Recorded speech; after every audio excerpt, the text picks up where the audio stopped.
Good morning, सभी का स्वागत है सीएल कैरियर एकेडमी में। आज हम पढ़ेंगे आज के करंट अफेयर्स के बारे में। महत्वपूर्ण और बेहतरीन करंट अफेयर्स होगा जो आपका परीक्षा के लिए हूबहू महत्वपूर्ण होगा। आप लोग इसको लिखिए, इसके संबंधित जो भी फैक्ट होंगे इससे जुड़ा हुआ उससे जो है आप लिख लीजिए। चलिए, आप सभी लोगों का स्वागत करते हैं हम सीएल कैरियर एकेडमी के प्लेटफॉर्म पर। आज का हमारा पहला प्रश्न होगा। पहला प्रश्न है, डॉक्टर भीमराव अंबेडकर की जयंती कब मनाई गई है? तो डॉक्टर भीमराव अंबेडकर की जयंती आज ही मनाई गई है, अर्थात 14 अप्रैल 2023 को डॉक्टर भीमराव अंबेडकर की जयंती मनाई गई। याद रखिएगा आप लोग। और इसका सही जवाब हो जाएगा 14 अप्रैल 14 अप्रैल को, है ना। और किसकी जयंती के बारे में पूछा जा रहा है? डॉक्टर भीमराव अंबेडकर की जयंती के बारे में पूछा जा रहा है कि कब मनाई गई है। तो 14 अप्रैल को मनाई गई डॉक्टर भीमराव अंबेडकर की जयंती। भीमराव अंबेडकर इनका पूरा नाम है डॉक्टर, इनका पूरा नाम जरूर याद रखेगा, भीमराव रामजी, BR कहते हैं ना, BR, तो 20 हो जाएगा भीमराव, R का मतलब होता है रामजी, भीमराव रामजी अंबेडकर, भीमराव रामजी अंबेडकर इनका पूरा नाम है ना। ये बात आप लोग याद रखेगा। अंबेडकर जो है इनको प्रारूप समिति के अध्यक्ष रहे, संविधान के प्रारूप समिति के अध्यक्ष रहे थे, या मसौदा समिति कहते हैं, इंग्लिश में ड्राफ्टिंग कमेटी कहा जाता है। प्रारूप समिति के अध्यक्ष रहे थे, जिसमें इस अध्यक्ष समिति में 7 सदस्य थे और इसके अध्यक्ष थे डॉक्टर भीमराव अंबेडकर। संविधान का पिता कहा जाता है इनको, संविधान का पिता कहा जाता है, पिता कहा जाता है, याद रखेंगे। इनको आधुनिक मनु कहा जाता है, आधुनिक मनु कहा जाता है, आधुनिक मनु कहा जाता है। बहुत इंटेलेक्चुअल थे। इनकी मृत्यु हो गई थी दिसंबर 1956 में, 6 दिसंबर को, 6 दिसंबर 1956 को। अक्टूबर को मृत्यु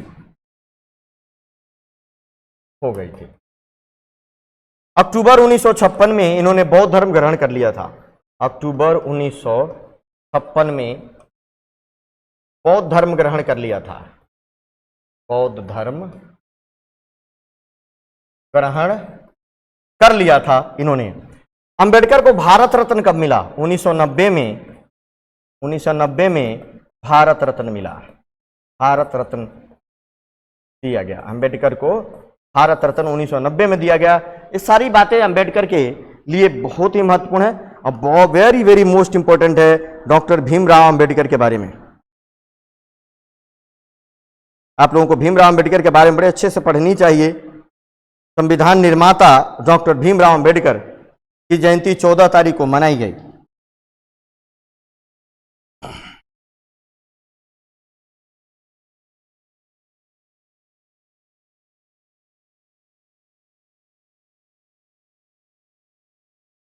डॉक्टर भीमराव अंबेडकर की जो जयंती मनाई गई, 132वीं जयंती मनाई गई है।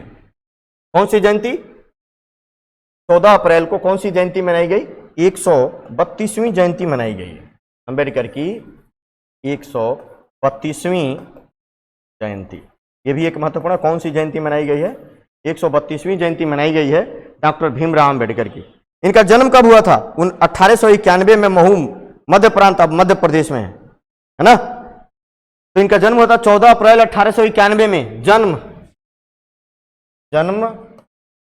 14 अप्रैल 1891 में हुआ था। ये याद रखिएगा, बड़ा ही महत्वपूर्ण प्रश्न होगा ये।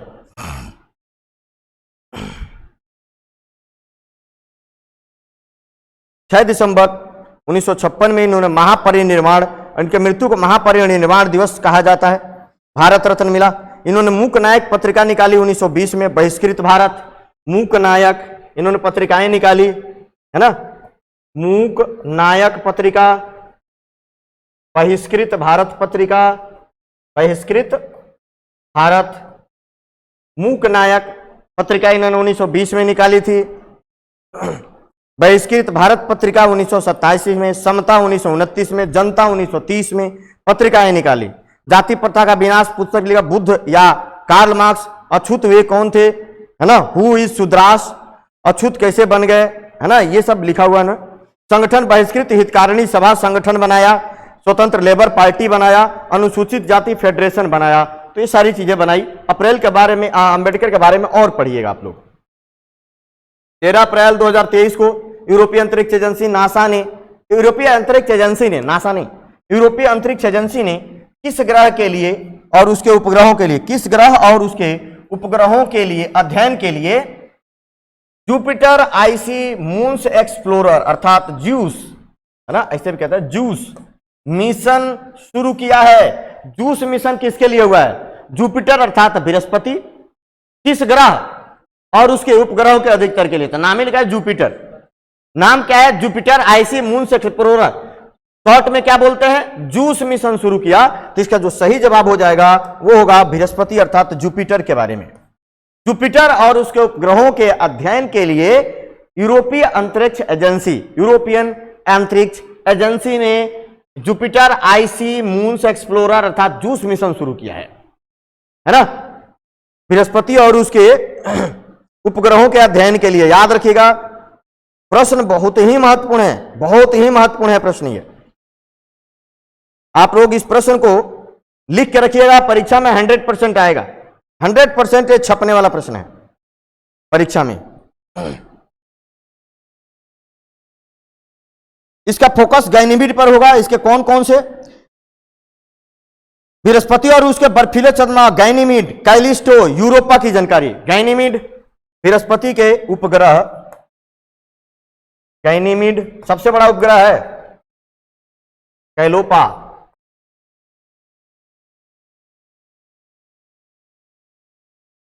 यूरोपा, है ना, गैनीमीड, कैलिस्टो तथा यूरोपा। कैलिस्टो है गैनीमीड, कैलिस्टो तथा यूरोपा, कैलिस्टो तथा यूरोपा, ये उपग्रह है ना। इसके बारे में भी इसका अध्ययन किया जाएगा। काफी बर्फीले है। गैनीमीड जो है बृहस्पति का सबसे बड़ा और सौर मंडल का सबसे बड़ा उपग्रह है। बृहस्पति और सौर मंडल का सबसे बड़ा उपग्रह, सौर मंडल का सबसे बड़ा उपग्रह है, सबसे बड़ा उपग्रह है, यह भी याद रखिएगा। सौर मंडल का सबसे बड़ा उपग्रह गैनीमीड है। तो इसके लिए चंद्रमाओं की सतहों पर विस्तृत मानचित्रण एवं सतह के नीचे जल निकायों का विश्लेषण करने के लिए इसको बनाया गया है। ध्यान रखिएगा, बहुत ही महत्वपूर्ण है।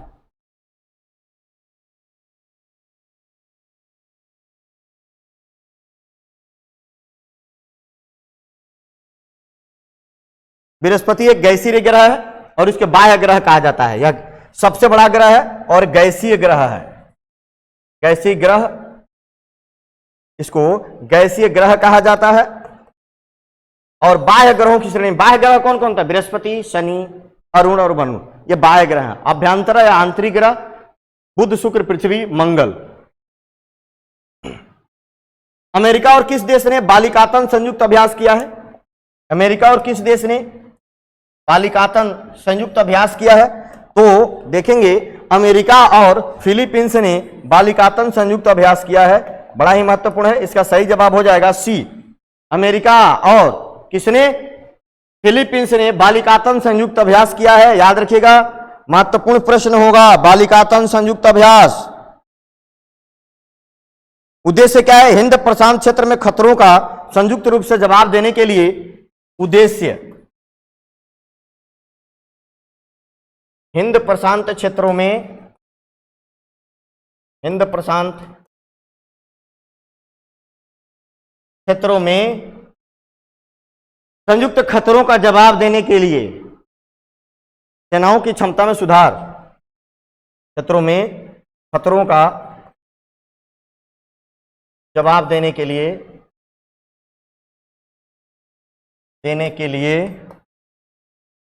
खतरों का जवाब देने के लिए सेना में प्रशिक्षण और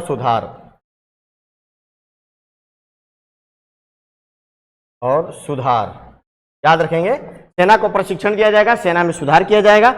बालिकातन में अमेरिका और फिलीपींस इसका आयोजन कर रहे हैं।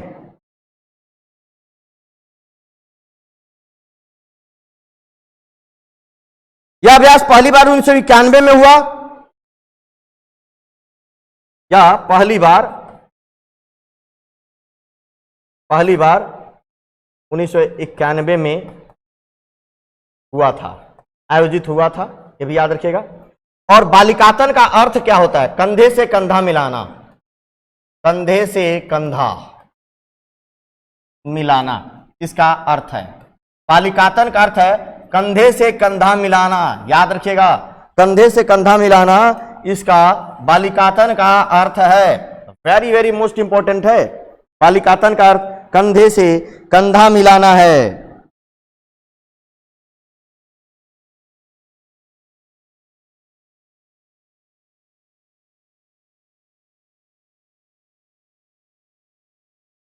यह फिलीपींस तट के पास होगा। यह कहां होगा? बालिकातन फिलीपींस में ही होगा, फिलीपींस में ही आयोजित किया जाएगा, दक्षिणी हिंद महासागर के दक्षिणी चीन सागर के पास में।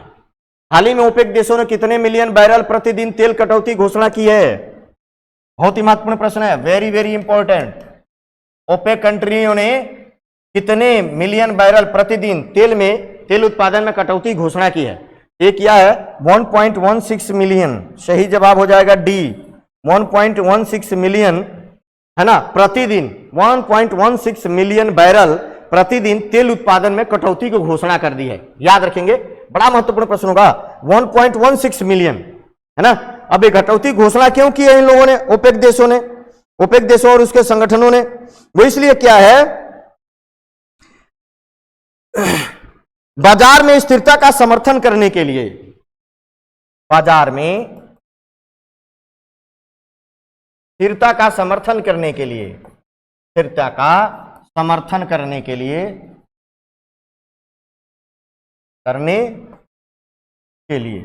बाजार में स्थिरता का समर्थन करने के लिए कि बाजार क्या हो, तेल का बाजार स्थिर हो और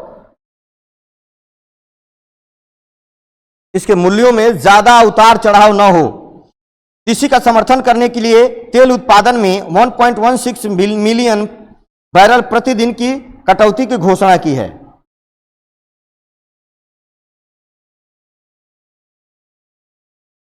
जिसे तेल पर भारत में कच्चे तेल की आवश्यकता का लगभग 85% आयात करता है।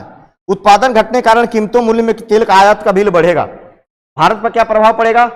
तो भारत पर आयात जो है क्या होगा, दबाव बढ़ जाएगा, जिससे तेल के मूल्य में वृद्धि हो जाएगी। तो ध्यान रखिएगा, ओपेक का मतलब क्या होता है? OPEC, OPEC, organisation of petroleum exporting country, है ना, तेल निर्यातक देशों का संगठन है। Organisation of petroleum exporting country स्थापना कब हुआ था? 1960 में, 1960 में इसका स्थापना हुआ था और इसका मुख्यालय जो ऑस्ट्रिया वियना में है। इसका मुख्यालय कहां है? ऑस्ट्रिया वियना में है। ईरान, इराक, कुवैत, सऊदी अरब और वेनेजुएला इसके संस्थापक सदस्य हैं।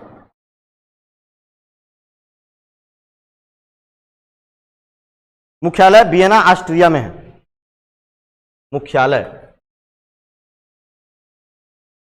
वियना, और वियना ऑस्ट्रिया की राजधानी है, ऑस्ट्रिया, है ना, ध्यान रखेंगे, वियना ऑस्ट्रिया की राजधानी है। सदस्य देश Algeria, Angola, Congo, Equatorial Guinea, Gabon, Iran, Iraq, Kuwait, Libya, Nigeria, सऊदी अरब, संयुक्त अरब अमीरात, वेनेजुएला, ये इसके सदस्य देश हैं। तो इनके बारे में ध्यान रखें, ओपेक के बारे में। बच्चों के लिए ऑक्सफोर्ड की मलेरिया वैक्सीन को मंजूरी देने वाला पहला देश कौन बना है ना? ऑक्सफोर्ड की एक वैक्सीन है, मलेरिया की वैक्सीन है, ऑक्सफोर्ड यूनिवर्सिटी का। तो इसको मंजूरी देने वाला दुनिया का पहला देश कौन बना है जिसने ऑक्सफोर्ड की इस मलेरिया वैक्सीन को मंजूरी दिया है? इसका सही जवाब हो जाएगा घाना। घाना सही जवाब है, घाना ने इसको मंजूरी दिया, ऑक्सफोर्ड की मलेरिया वैक्सीन को, है ना। दुनिया में पहली बार ऐसा हो रहा है कि कोई गरीब देश इसको मंजूरी दे रहा है, पहली बार घाना ने इसको मंजूरी दिया। यूनिवर्सिटी ऑफ ऑक्सफोर्ड के वैज्ञानिकों द्वारा विकसित एक उच्च दक्षता वाला मलेरिया टीका मंजूर करने वाला घाना पहला देश बन गया है। इस टीके का नाम क्या है? R21 matrix M। इस टीके का क्या नाम है? R2M matrix. टीके का नाम टीके का नाम क्या है?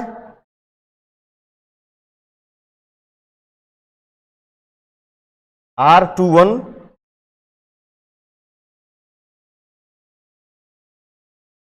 मैट्रिक्स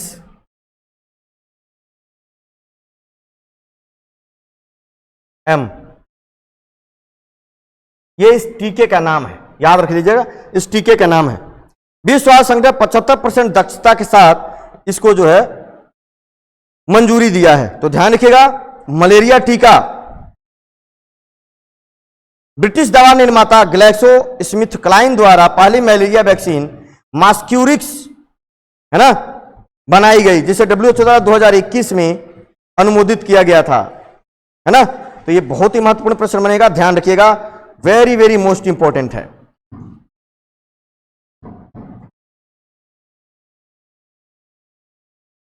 20-21 अप्रैल 2023 को वैश्विक बौद्ध परिषद शिखर सम्मेलन का आयोजन कहां किया जाएगा? 20 और 21 अप्रैल 2023 को वैश्विक बौद्ध परिषद शिखर सम्मेलन का आयोजन कहां किया जाएगा? तो इसका जो सही जवाब होगा, नई दिल्ली में किया जाएगा, नई दिल्ली। वैश्विक बौद्ध परिषद शिखर सम्मेलन का आयोजन नई दिल्ली में किया जाएगा, याद रखेंगे, बहुत ही महत्वपूर्ण प्रश्न होगा। भारत द्वारा जो 2 दिवसीय वैश्विक बौद्ध सम्मेलन का विषय दर्शन शास्त्र से अभ्यास तक, इसका जो विषय है ना, ध्यान रखिएगा, विषय, इसका विषय क्या है? तो विषय है दर्शन शास्त्र से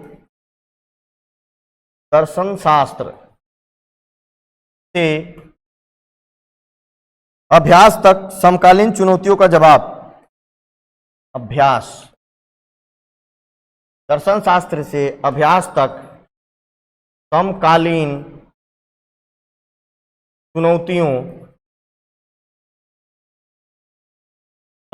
चुनौतियों का जवाब, है ना, याद रखिएगा। इस थीम के साथ यह सम्मेलन, है ना, बौद्ध शिखर सम्मेलन का आयोजन किया जाएगा। उद्देश्य क्या है? तो इस सम्मेलन का उद्देश्य है दार्शनिक, सांस्कृतिक और राष्ट्रीय अंतरों पर धर्म के अभ्यासियों के बीच सहयोग को बढ़ावा देते हुए सार्वभौमिक मूल्यों में प्रसार के तरीकों का पता लगाना, है ना। तो याद रखिएगा, पहली वैश्विक बौद्ध बैठक 1998 में जापान में हुई थी। पहली 5 अप्रैल को पहली शिखर सम्मेलन, पहली शिखर सम्मेलन कब हुआ था? 1998 में हुआ था, 5 अप्रैल को जापान के क्योटो में। 5 अप्रैल 1998 को जापान के क्योटो में, है ना, क्योटो में पहली बार बौद्ध शिखर सम्मेलन का आयोजन किया गया था, याद रखेंगे। क्योटो में तोरीमोटो मठ में एक ऐतिहासिक बैठक आयोजित की गई थी। थेरवाद बौद्ध धर्म के एक प्रमुख क्षेत्र श्रीलंका में 2 से 7 नवंबर 2017 तक 7वें बौद्ध शिखर सम्मेलन का भव्य आयोजन किया गया था, है ना। तो याद रखेंगे, बहुत ही महत्वपूर्ण प्रश्न बनेगा, बौद्ध परिषद की बैठक। विश्व सांख्यिकी की सर्वाधिक आपराधिक देशों की सूची में भारत को कौन सा स्थान मिला है? विश्व सांख्यिकी की सबसे जो है आपराधिक देशों की सूची में भारत को कौन सा स्थान मिला? तो भारत को जो स्थान मिला है ना, वो है 77वां स्थान है। अब ये रिपोर्ट किसने जारी की है? विश्व सांख्यिकी ने ये रिपोर्ट जारी की है। सर्वाधिक आपराधिक देशों की सूची में भारत का स्थान पूछा जा रहा है ना। तो विश्व सांख्यिकी के द्वारा जारी दुनिया के सबसे आपराधिक देशों की सूची में भारत 77वें नंबर पर है। ये बात याद रखिएगा, बड़ा ही महत्वपूर्ण प्रश्न बनेगा। इसमें कुल 135 देशों को शामिल किया गया है, इसमें कुल 135 देशों को शामिल किया गया है ना। सबसे ज्यादा आपराधिक देश कौन है, जहां पे सर्वाधिक अपराध होते हैं? सर्वाधिक आपराधिक देश,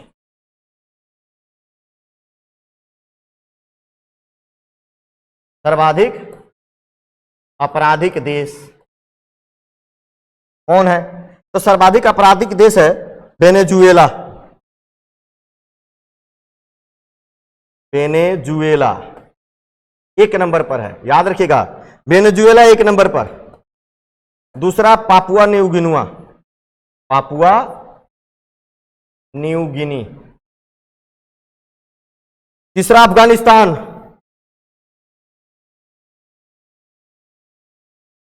तीसरा जो है अफगानिस्तान, चौथा साउथ अफ्रीका, फोर्थ जो है दक्षिण अफ्रीका, फोर्थ दक्षिण अफ्रीका।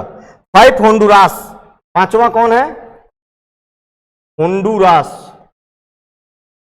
पांचवा होंडुरास है। 6वां त्रिनिदाद, 7वां गुयाना, 8वां सीरिया, 9 सोमालिया, 10 जमैका, है ना, 40वां मेक्सिको, 55वां यूएसए, 65वां यूके, 77वां भारत, 92 टर्की, 100 जर्मनी। सबसे कम आपराधिक देशों में 135वें नंबर पर कौन है? जापान। 135वें स्थान पर जापान है ना, याद रखिएगा। सबसे कम अपराध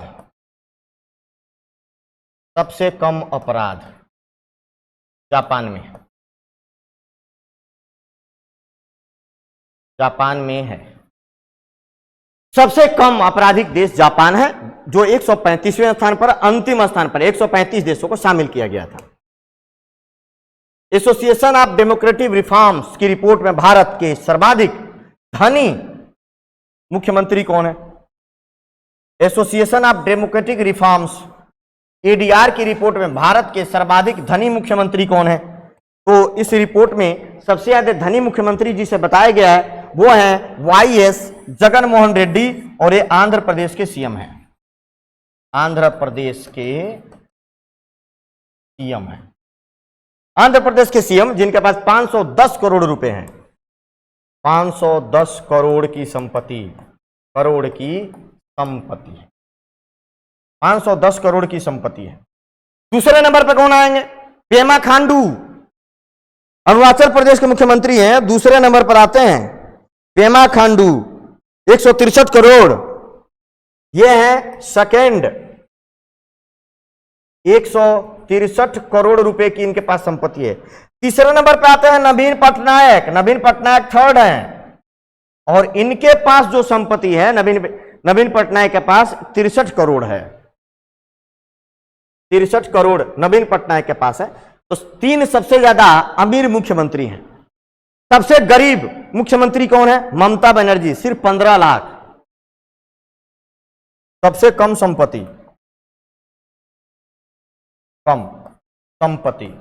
सबसे कम संपत्ति के मामले में 1 नंबर पर ममता बनर्जी, पश्चिम बंगाल की सीएम है, और इनके पास सिर्फ 15 लाख रुपए हैं। इनके पास सिर्फ 15 लाख रुपए हैं, इस रिपोर्ट में बताया गया है। दूसरे सबसे गरीब पिनराई विजयन, केरल के, जिनके पास 1.2 करोड़ की संपत्ति है। पी विजयन केरल के सीएम है, 1.2 करोड़ की संपत्ति है। और तीसरे नंबर पर कौन है?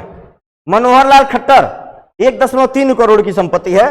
थर्ड जो है मनोहर लाल, हरियाणा के मुख्यमंत्री मनोहर लाल, इनके पास 1.3 करोड़ की ही संपत्ति है।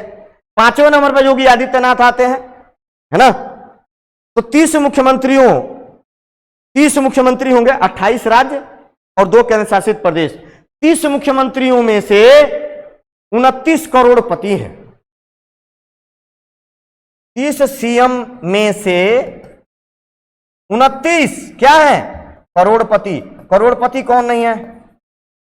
ममता बनर्जी। सिर्फ एक ही लखपति है।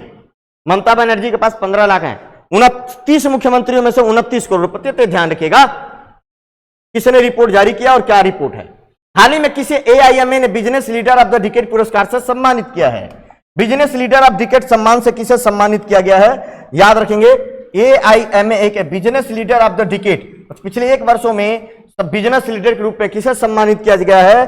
तो Kumar Mangalam Birla is the right answer. Kumar Mangalam Birla को business leader of the decade AIMA के द्वारा सम्मानित किया गया है। कुमार मंगलम बिरला के द्वारा business leader of the year के रूप में सम्मानित किया गया है।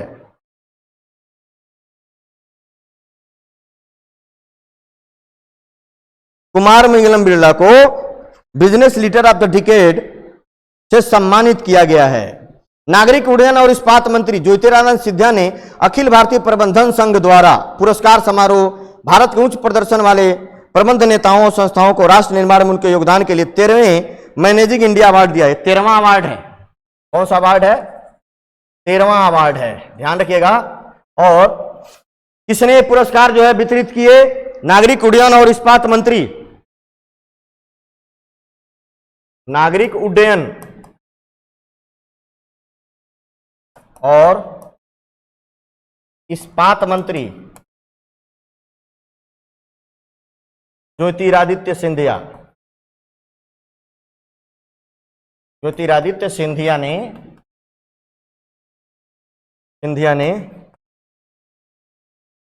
AIMA पुरस्कार वितरित किए। AIMA पुरस्कार है। AIMA का पूरा नाम क्या है? AIMA का पूरा नाम है अखिल भारतीय प्रबंधन संघ। AIMA को बोलते हैं अखिल भारतीय प्रबंधन संघ। Akhil Bharatiya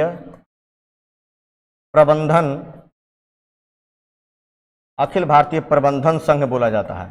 all India management association, all India management association का यह पुरस्कार है ना प्रदान किया Jyotiraditya Scindia. Business of the leader award Kumar Mangalam Birla को दिया गया है।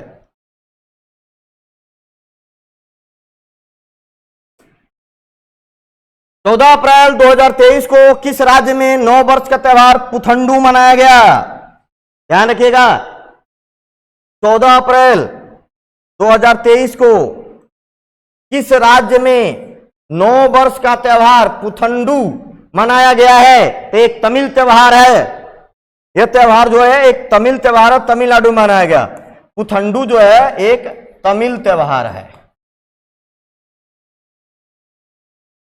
तमिल त्यौहार है, नव वर्ष में मनाया जाता है। इनका नव वर्ष इस बार 14 अप्रैल 2023 को हुआ है। याद रखिएगा, पुथंडू बसंत फसल उत्सवों में, ये बसंत का फसल उत्सव है ना, बसंत फसल उत्सव। अब आगे जो भी एग्जाम होगा उनमें ये प्रश्न अवश्य आएंगे। आगे जो भी 1 महीने 2 महीने 3 महीने में एग्जाम होगा, पुथंडू जरूर आएगा। बसंत का एक उत्सव है पुथंडू, जिसे पुथुर वधरू के नाम से भी जाना जाता, पुथु वरुदम के नाम से भी जाना था। इसे पुथु वरुदम भी कहते हैं, पुथु वरुदम भी कहते हैं। याद रखिएगा, पुथंडू तमिल त्यौहार, बसंत फसल त्यौहार है। यह तमिल कैलेंडर का पहला दिन है और 14 अप्रैल को पड़ता है, 23 को पड़ता है। इस दिन का उत्सव कोलम बनाकर शुरू होता है। घर के प्रवेश द्वार पर रंगीन चावल के आटे से बने डिजाइन, पोंगल और आम पचड़ी सहित पुथंडू विशेष व्यंजन परिवारों के साथ तैयार किए जाते हैं। कुछ लोग भक्ति गीत भी गाए जाते हैं। तो चावल के आटे से बने डिजाइन, पोंगल और आम पचड़ी सहित यह पुथंडू त्यौहार मनाया जाता है। एक और त्यौहार है बूसू, 15 अप्रैल को मनाया जाता है। बूसू भी नव वर्ष का त्यौहार है और कहां मनाया जाता है? केरल में। केरल में एक बसंत फसल त्यौहार है बूसू। याद रखिएगा, बूसू 9 वर्ष का है। यह उत्सव सूर्योदय से शुरू होता है, क्योंकि लोग भोर में उठते हैं और बीसू कानी को देखकर अपने दिन की शुरुआत करते हैं। त्यौहार से एक दिन पहले सबसे बड़ा सदस्य बीसू कानी की स्थापना करता है। कच्चे चावल, फूल, सिक्के, नींबू, सुनहरा ककड़ी, कटहल, एक पवित्र पुस्तक और कपास की धोती जैसी शुभ चीजों को अन्य चीजों के साथ एक समारोह में रखा जाता है। इन चीजों को उरुली नामक घंटे के आकार के पात्र में रखा जाता है। नील बिलक्कू नामक पारंपरिक धातु का दीपक भी जलाया जाता है और उरुली बगल में रखा जाता है। तो ये बूसू केरल में नए साल का प्रतीक है। बूसू केरल में नए साल का प्रतीक है जो मनाया जाता है। एक और है पोइला बैसाख, 15 अप्रैल को। यह भी बंगाली समुदाय के सबसे खास त्यौहार है। पोइला बैसाख, पोइला बैसाख बंगाली समुदाय का त्यौहार। बंगाली समुदाय का त्योहार है जो नव वर्ष के रूप में मनाया जाता है, और वुशु और पोइला 15 अप्रैल को मनाया जा रहा है। 15 अप्रैल को मनाया जा रहा है, नव वर्ष का उत्सव है। बंगाली नव वर्ष की शुरुआत का प्रतीक है। इस दिन घर पर पोइला बैसाख विशेष व्यंजन तैयार किया जाता है। रोंगाली बिहू असम में, एक और त्योहार का नाम जान लीजिए, रोंगाली बिहू। रोंगाली बिहू का भी ध्यान रखिएगा आप लोग।